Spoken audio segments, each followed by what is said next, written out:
Welcome to the Hoops Cap. Sometimes no news is good news as Kaylee Heckle decides between UConn and Notre Dame. You're on the Hoops Cap.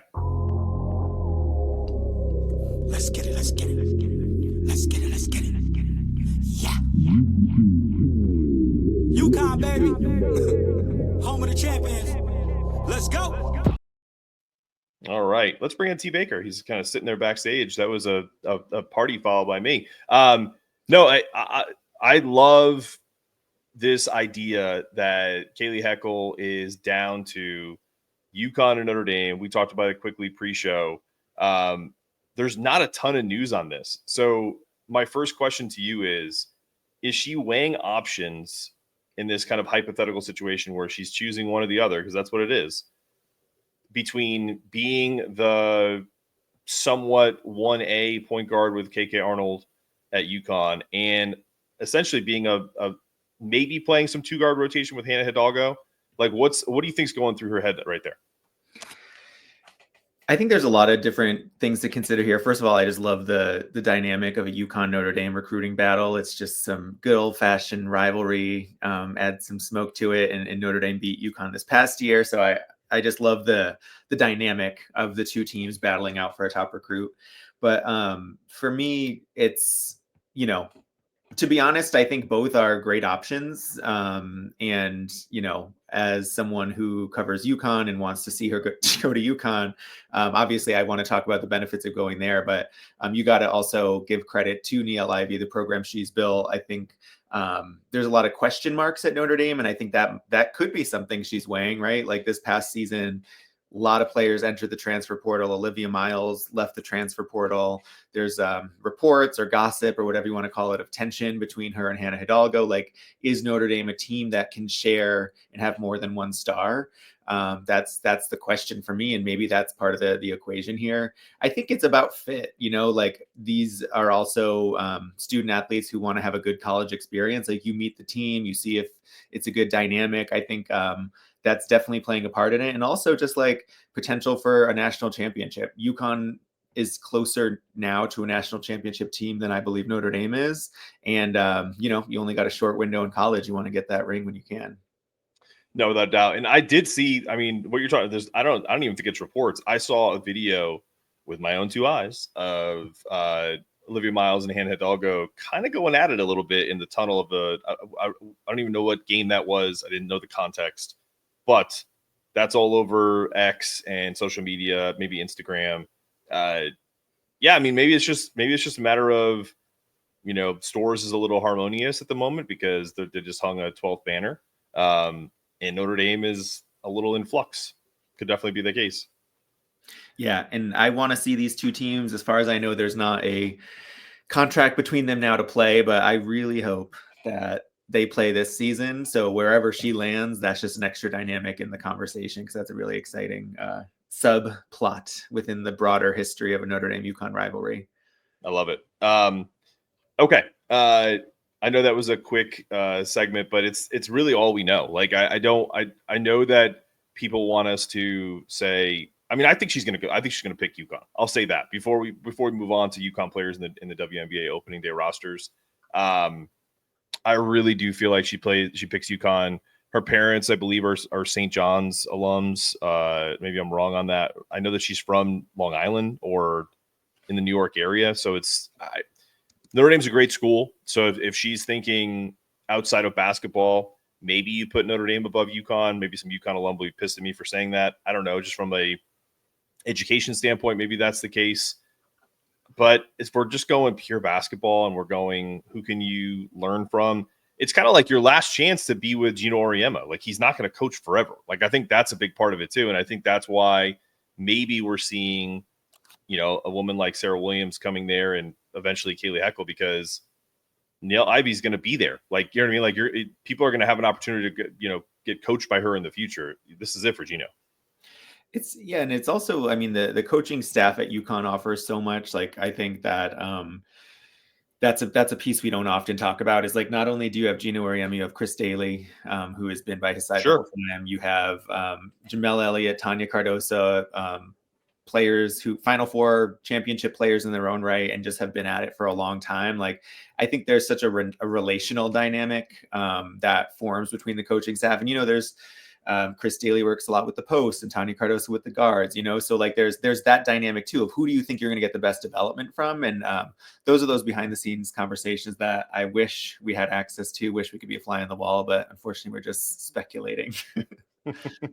Yeah, no. And honestly, when you look at supporting, you're right. Like it all will depend on which player or which coach kind of led the recruitment, because we know one thing I can tell you for a fact is that we know that Gino Auriemma is not on the phone being like, "Hey, Kaylee, do you want to come to UConn?" That's not Gino's gig, right? That's not what he's doing. So if he did, and I'm wrong, someone please correct me, because that would be the greatest story ever. But I don't think that's happening. So the people who are doing the work are the assistants in that case. So I agree with you. But I think you'd have to lean UConn there too.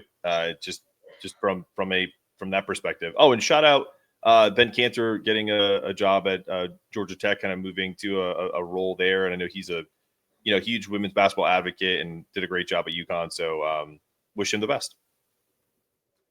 All right.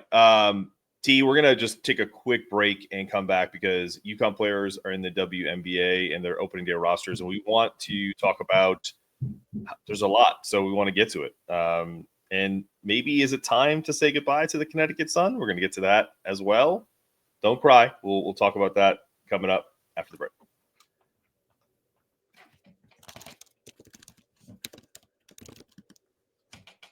All right. Quick break. We're here with T. Baker of The Next and a Big East beat reporter, and obviously Oops Capital contributor. T, a lot of players in the WNBA, and I know that people will say it's cliche, but I got to start with Paige. I mean, obviously she's with the Dallas Wings, #1 overall pick. What do you expect from her in her rookie season? I expect an all rookie performance. I expect her to be the leading candidate for rookie of the year. I think that what I'm most interested to see, less so about the on-court stuff, because we know what she can do on court. I think that her game will translate. It might, there's some physicality differences, learning a different style of play, fitting in with new teammates. Those things take adjustment and time, but she's got the talent. That's not the question for me.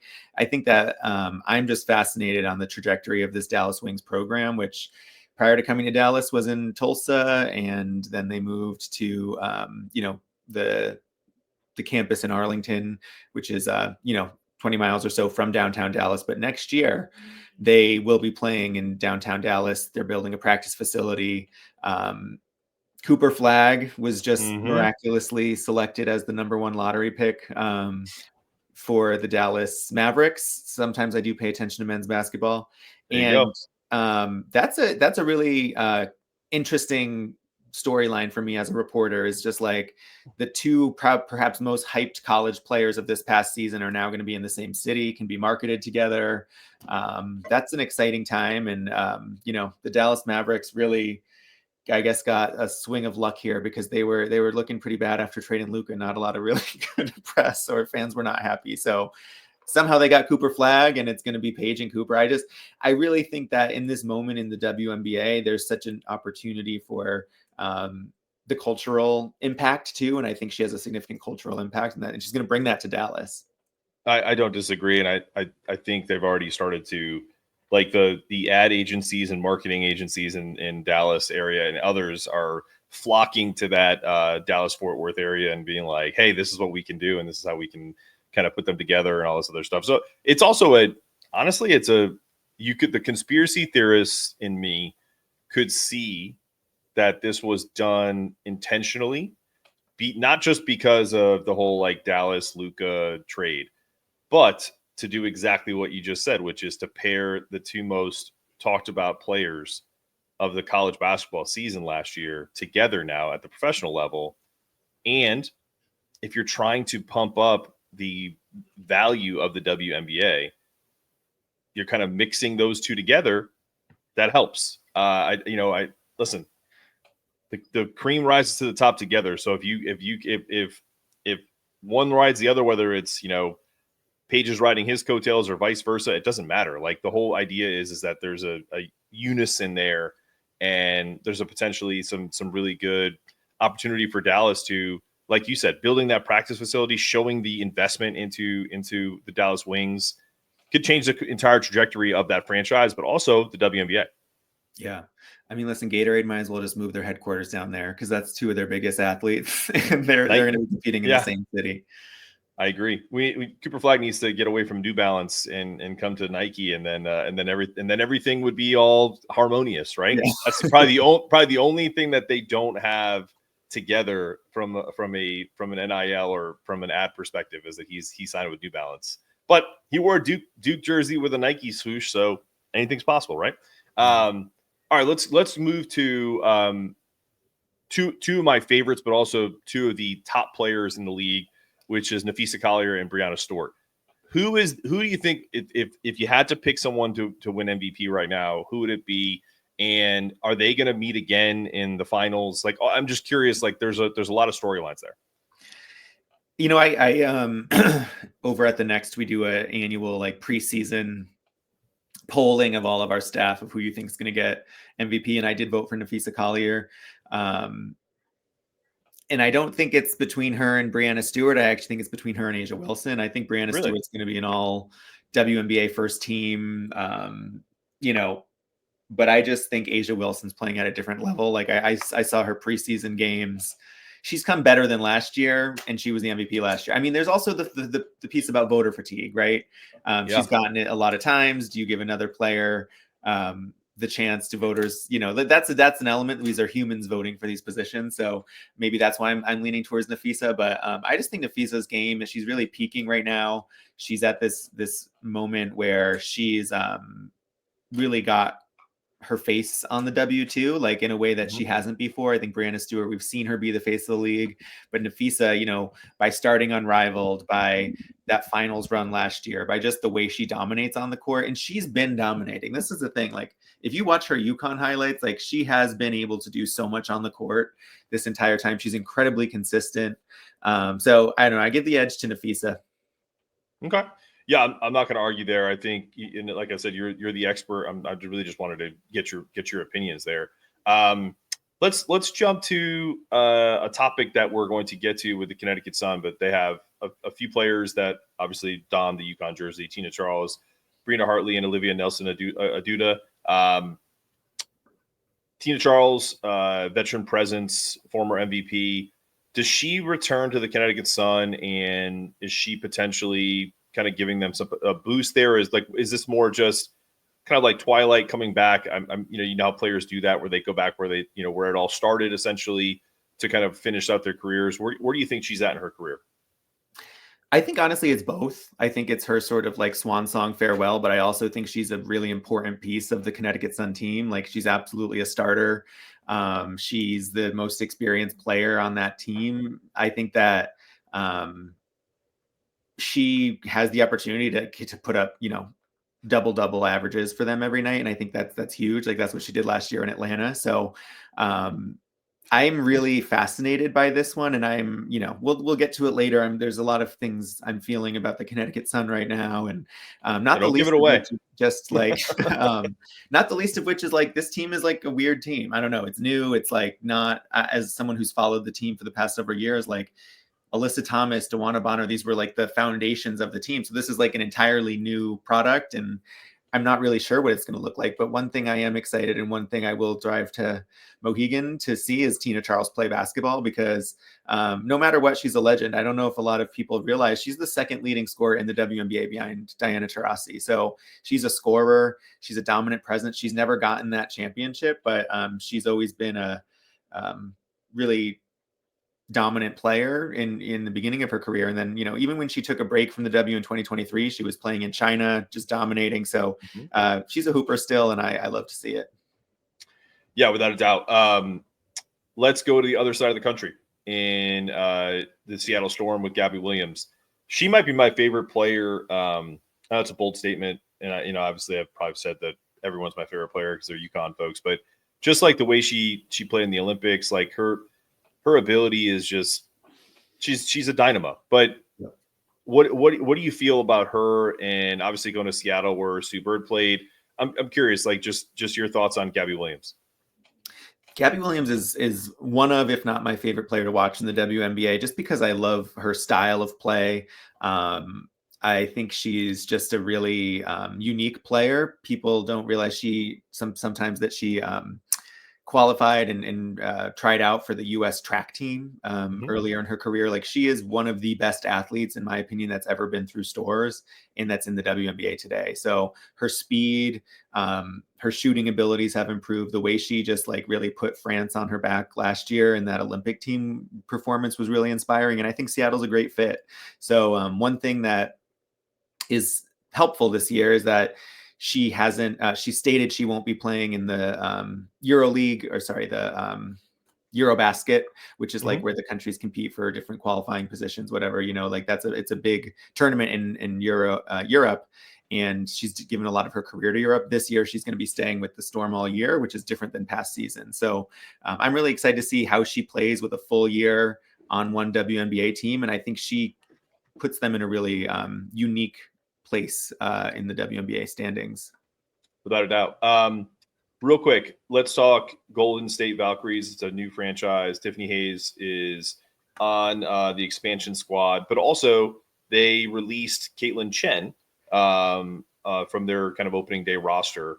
Talk to me quickly about why you think she was released, and is there a potential for her to be picked up, or is she going to have to go play overseas or do something else?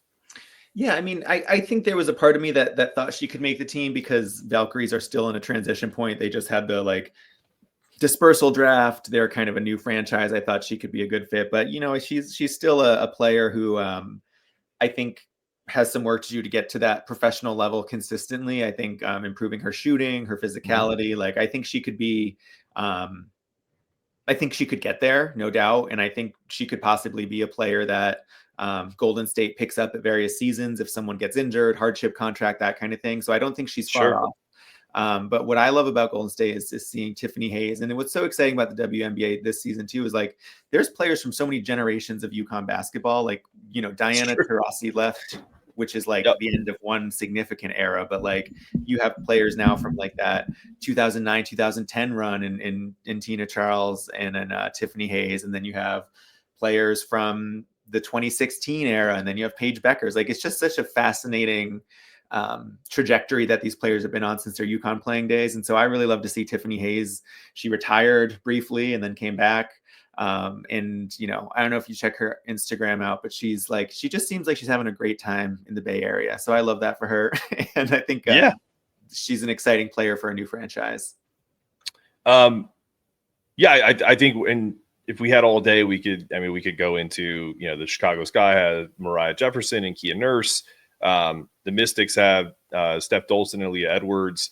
So like, you're right. The Aces have Kia Stokes. So like, we're not going to go into every single player. So like, but I also want to mention them. So because I guarantee there will be people who be like, well, what about this person? But that being said, like, I think you crystallized it. There is just so many layers of UConn royalty, so to speak, right?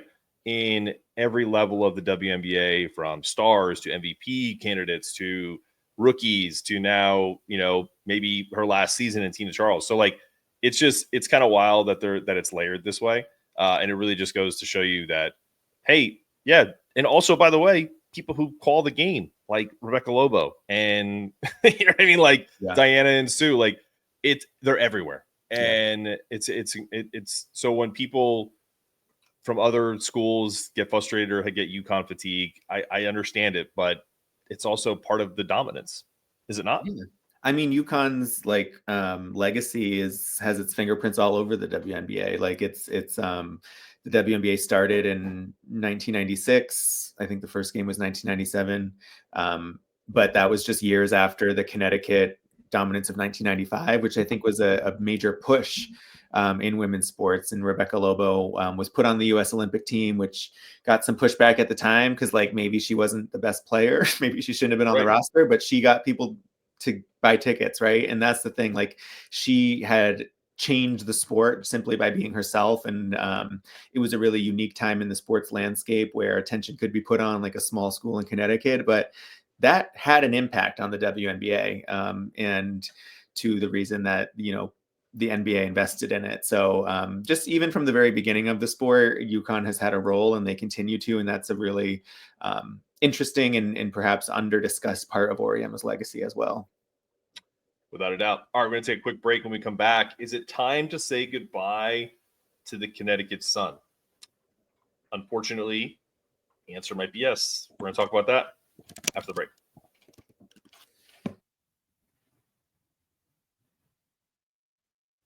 All right, you're back with T. Baker and Mark Zanetto here on the Hoops Cap Pod, powered by Big East Energy Network. If you haven't already subscribed, do so. You don't want to be left behind. We're dangerously close to 8,000 subscribers probably as of today. So people are loving what we're doing. So that's a big thank you to T for contributing, and others who are making this this podcast network as bigger than I even thought it could be in less than 2 short months. So pretty cool stuff there. Story out of either the Hartford Current or just in Connecticut in general. The Connecticut Sun is up for sale. Jen Rosati is quoted as saying they're exploring all options. Not quite sure what that means. Give us a rundown. Like, what are your thoughts here, both from a journalistic perspective and then personal? Like, you know what I mean? Like, there's two ways to look at this, in my opinion. So, what are your thoughts? Yeah, I mean, I'll start with the personal of just like the song from Boyz II Men, "It's So Hard to Say Goodbye." It's just been like playing in my head all week. It just feels like the right. It's a great song. Like what's happening.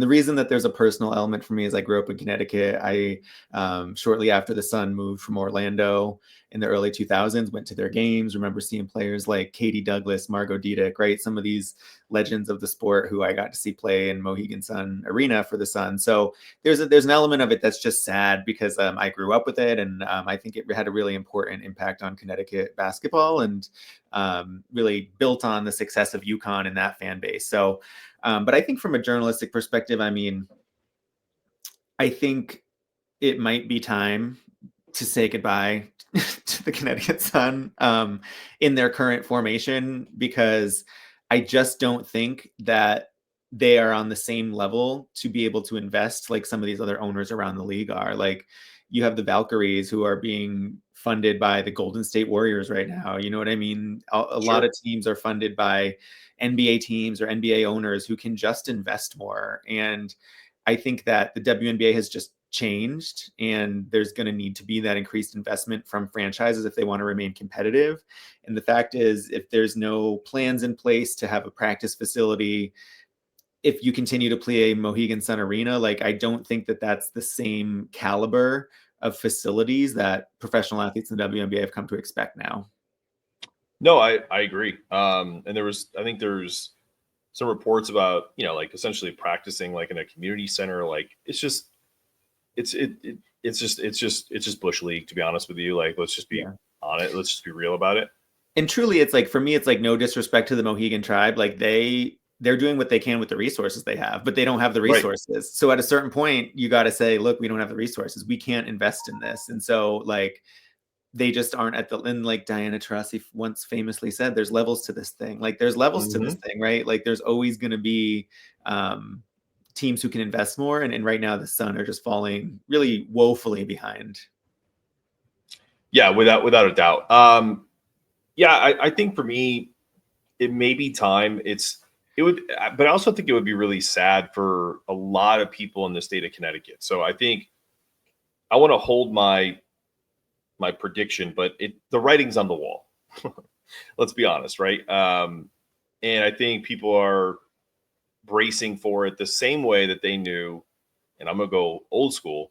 I know what you're gonna say, Mark. Yeah, when those Hartford Whalers decided to skate their way out of the lives of so many Connecticutians that love going to the Hartford Civic Center. I mean, they still have Whaler banners at the Civic Center. Like, you know what I mean? Like, so maybe they took them down. I don't remember if they were there last time. They're there, right? Yeah. So, I mean, I think we're in a nostalgic state, you know, when it comes down to all of this.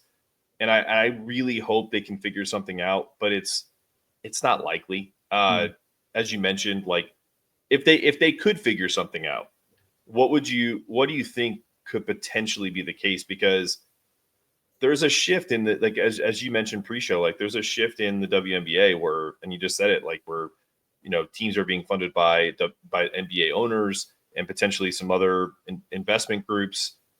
I don't see anyone in the state or in the region that all of a sudden would go, I'm going to inject a bunch of capital into the Connecticut Sun. Do you? I don't in their current form. One thing that I think I've heard around, maybe it's like some of the current owners or leadership, whatever, was like maybe they become like a New England team and play sometimes at the Garden in Boston, sometimes in at Mohegan Sun. It still doesn't solve the problem, right, of players don't want to move to like Uncasville, Connecticut area.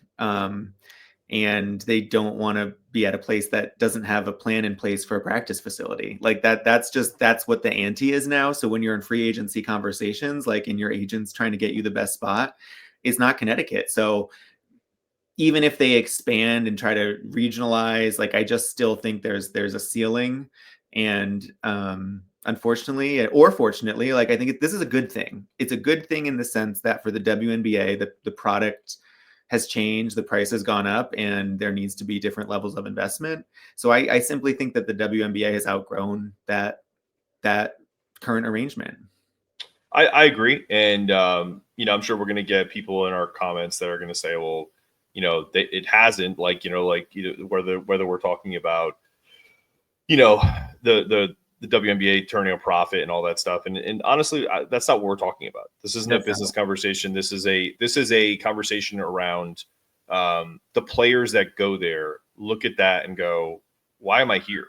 I'm a professional athlete, and we're playing, we have to wait for, grandma's Pilates to move out of the community center to practice. Like, that's ridiculous. So that's just that's not the way it should be.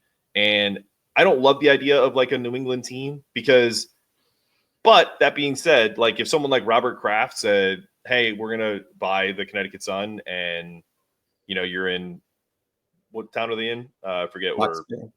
All of a sudden you go from Uncasville to Foxborough. It's not exactly going from, Uncasville to Miami, but still, like you're in a town that has supported a team for years and you have the Robert Kraft money.